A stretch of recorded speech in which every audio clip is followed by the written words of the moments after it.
अगर आपने अभी तक part 1 and part 2 and part 3 नहीं देखा है तो पहले जाकर उसे जरूर देख लें, फिर इस पार्ट 4 को आगे देखना ताकि कहानी पूरी तरह समझ आए। नारुतो अतीत में लौट आया और अंततः द हिडन लीफ से द्रोही हो गया। इस समय डैंजो पर नारुतो के हमले की खबर सुनकर ककाशी और बाकी लोग हैरान रह गए, क्योंकि डैंजो भी एक उच्च पदस्थ लीफ अधिकारी था। सुनाडे के पास कोई विकल्प नहीं था सिवाय इसके कि वह ककाशी और अन्य लोगों को द्रोही निंजा नारुतो का पीछा करने के लिए भेजे। इस समय नारुतो लैंड ऑफ फायर के जंगलों से तेजी से गुजर रहा था, क्योंकि वह लगातार सेज मोड बनाए हुए था और साफ साफ 1 दर्जन से अधिक परिचित चक्र पीछे से तेजी से आते हुए महसूस कर सकता था। नारुतो ने जानबूझकर अपनी गति धीमी कर दी, क्योंकि उसे अभी भी अपने पुराने साथियों से कुछ बातें करनी थीं। ककाशी के नेतृत्व में सभी लोग भारी मन से नारुतो का पीछा कर रहे थे। सस्के ने नफरत के कारण लीफ से द्रोह किया था, वह तो एक बात थी, लेकिन यह सोचना कि अब सबसे ईमानदार नारुतो ने भी अपनी प्रतिष्ठा खो दी है। 2 द्रोही निंजा का प्रकट होना उनके शिक्षकों और एक ही पीढ़ी के साथियों के लिए एक बड़ा झटका था। हिनाता जो हमेशा कोमल और संकोची रही, इस बार सबसे पहले आगे भागी, क्योंकि वह मानने को तैयार नहीं थी कि नारुतो लीफ से द्रोह करेगा, चाहे कुछ भी हो।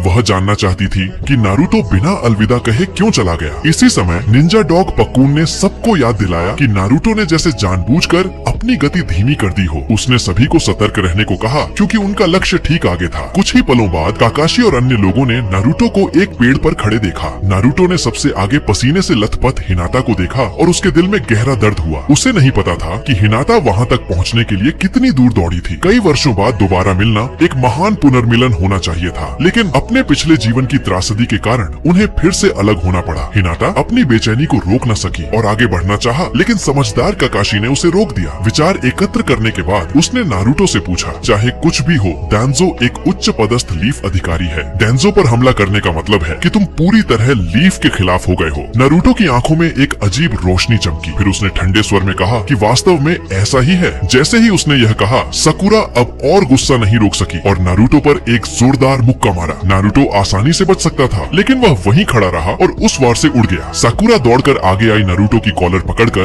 गुस्से से चिल्लाई, तुम झूठे हो। वह नारुतो कहाँ है जो हमेशा आगे बढ़ता था और अपने वादों को निभाता था? वह जो होकागे बनना चाहता था? अपने पुराने साथियों का सामना करते हुए नारुतो ने अपने भीतर का कड़वापन निगल लिया। उसने ठंडे स्वर में जवाब दिया, चीजें बदल जाती हैं। सकुरा ने अपने तरीके से नारुतो को रोकने की कोशिश की, लेकिन नारुतो ने उसे साफ इनकार कर दिया। उसने सकुरा से कहा, इस दुनिया में बहुत सी चीजें हैं जिन्हें न तुम नियंत्रित कर सकती हो और न मैं। मत भूलो, हम निंजा हैं। वे जो सहते हैं और आगे बढ़ते हैं। कुछ बातें ऐसी हैं जो मुझे करनी ही होंगी। सकुरा स्तब्ध रह गई। नारुतो की अचानक ठंडक और दूरी ने उसे असमंजस में डाल दिया। नारुतो ने गहरी सांस ली और हिनाता की ओर बढ़ा। वह अब भी अपनी भावनाएं ठंडक में छिपाने की कोशिश कर रहा था, लेकिन जब हिनाता के सामने आया तो उसने उस ठंडक को कोमलता और माफी में बदल दिया। सबको लगा कि नारुतो हिनाता से पेन की लड़ाई के दौरान उसके खड़े होने के लिए माफी मांग रहा है, यहाँ तक कि हिनाता को भी। लेकिन नारुतो की आंखों में हिनाता वह पत्नी थी जिसने उसके पिछले जीवन में उसका साथ दिया था, बोरुतो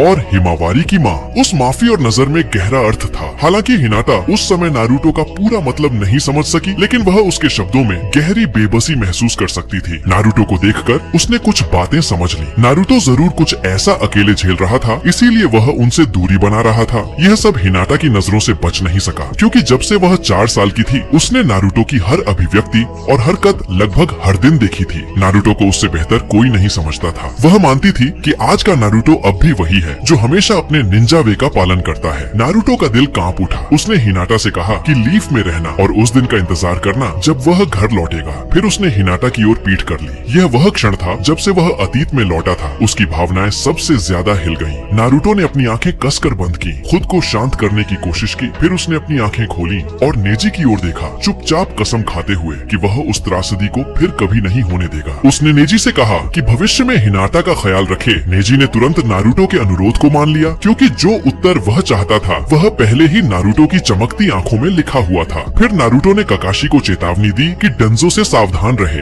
भारी हार झेलने के बाद डांजो कुछ चरम कर सकता है। काकाशी एक पल के लिए चुप रहा, फिर गंभीरता से पूछा, क्या तुम अब हमारे सहयोगी हो या हमारे दुश्मन? यह सुनकर नारुतो ने अपना लीफ फॉरहेड प्रोटेक्टर ठीक किया। भविष्य में अगर तुम हिडन लीफ निंजा मुझसे युद्ध क्षेत्र पर मिलो तो कोई रहम मत करना। यह कहकर नारुतो ने फ्लाइंग थंडर गॉड का प्रयोग करके गायब हो गया, सिर्फ दूसरों को हवा में झूलता छोड़कर। शिकामारू ने बेबस होकर मुस्कुराते हुए कहा, तुम हिडन लीफ निंजा, हाँ ये सचमुच झंझट वाला है। अपने मन को शांत करने के बाद नारुतो ने अपने पुनर्जन्म के बाद की योजनाएं शुरू की। वह साफ जानता था कि इस समय उसका चक्रा पर्याप्त मजबूत नहीं था। पिछले जीवन में उसने कुरामा की शक्ति पर बहुत ज्यादा भरोसा किया था, जिसमें सेज मोड की तेज सहन शक्ति पुनर्प्राप्ति भी शामिल थी, जो सिर्फ कुरामा की मदद से संभव थी। इसलिए इस बार नारुतो ने एक और तरीके से सचमुच मजबूत बनने का फैसला किया। सबसे पहले उसे अनको मितराशी को ढूंढना था, क्योंकि वह उस आदमी को पुनर्जीवित करना चाहता था जो हवा की तरह था। इस समय लैंड ऑफ फायर में एनको की टीम जंगल में कबूतो यकुशी की तलाश कर रही थी। अचानक आसमान में एक बड़ा पक्षी एक तत्काल आदेश लेकर आया। आदेश था